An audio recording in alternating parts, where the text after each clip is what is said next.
The Way of Will John. So when I was probably 16, 15, something like this, we read Count of Monte Cristo. I'm not sure if you know that book. Yeah. But the main character, obviously, he gets locked in jail unjustly and ends up meeting an old man who ends up teaching him tons of things about life. He taught him a bunch of different languages and how to do things in science and math, etc., and how to travel the world and things like that would be helpful. Well, that just stuck in my head. And I got something, it gave me the bug, and somewhere in that place, I got the idea that it would be really cool if, and I just said a random number, 10. I was like, that'd be really cool if I could do 10. Well, now I'm conversationally fluent in 8, and I'm thinking it hasn't really been that long, and the goal obviously stopped being about the number forever ago. That was just a childhood thing, like, oh, that might be kind of cool, and I kind of think about it from time to time. What this has opened up to me is a feeling of I can travel virtually anywhere and almost feel at home. I feel as if the world is my home. I don't feel like I have to, stay in this little area. These aren't my people. I just feel like I can go there. I'll learn some stuff. I'll learn some words. I'll listen to stuff. We'll start being cool. I'll find somebody. And one of the most amazing things about the whole thing is that when you travel the world, all these people I've met, I've never I count on the generosity and the genuine honesty and love of strangers so much more than I would if I just stayed in my country, spoke my language, and looked at everybody else as the outsider. So that's just this kind of an outside thing. I don't know if you've had the same experience. I'm probably sure traveling around the world, you probably got some crazy ideas or just experiences. Not to mention I was stranded when I got to Egypt once, Cairo, and I don't speak Arabic. I don't. Have you gone down the Arabic train yet? I have. I haven't maintained it, but I definitely was in Egypt, learned some Egyptian Arabic. Oh, I remember seeing some stuff actually. I got there. I couldn't speak. I was waiting for it. Was the middle of the night. I was trying to. My agent hadn't come to pick me up. He'd lost his phone. Something happened. Group of guys were the only people there, and I walked up to him and I just said, hey, can I use a phone? I don't remember. This is years ago. Can I use your phone? It was at that point. They didn't understand anything. I thought, you know what? Let me try some Spanish. Nothing. Let me try some German. Nothing. I don't know what else I could speak at the time. I just thought, hey, any of you guys speak Italian? I said in Italian, someone, speak Italian?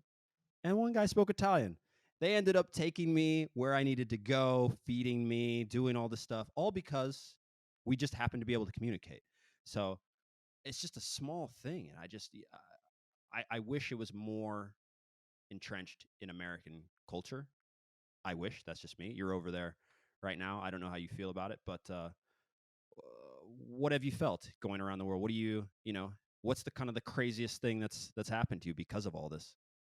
I mean, when you travel, things definitely start getting unpredictable. And like you said, you've the best stories are like that one where something went wrong and that led to a more interesting interaction.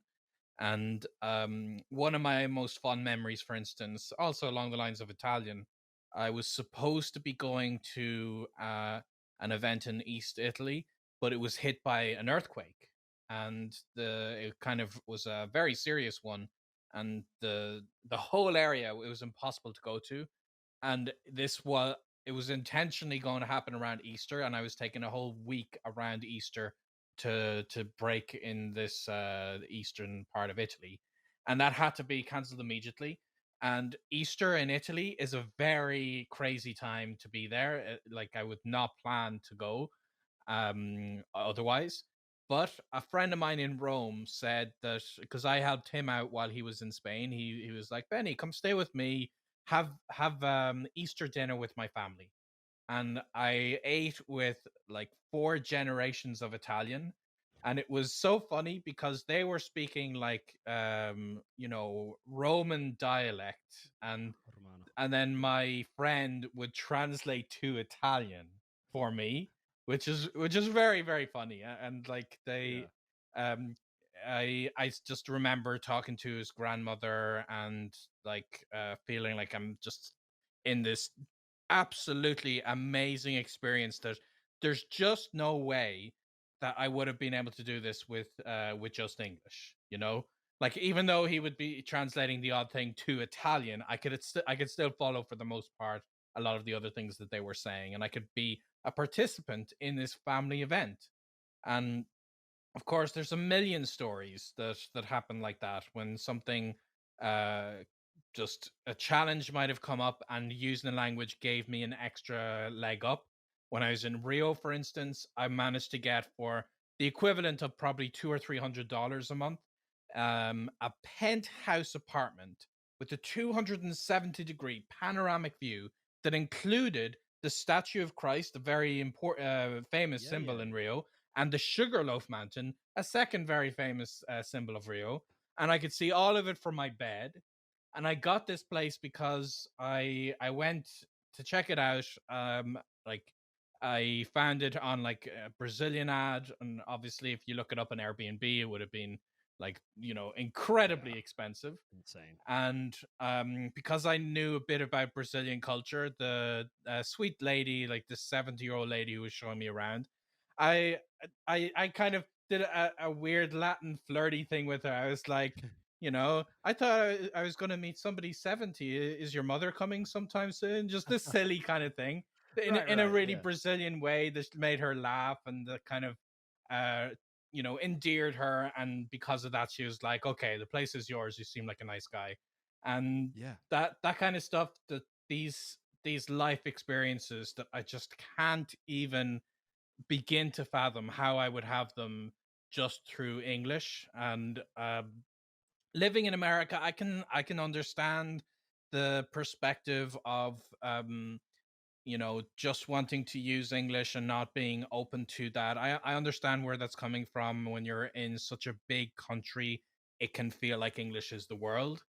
And I get it, but I'm hoping more and more people, once it's safe to do so, will be getting into travel mode and exploring more countries. And until then, you can actually get quite decent exposure to the world through online means.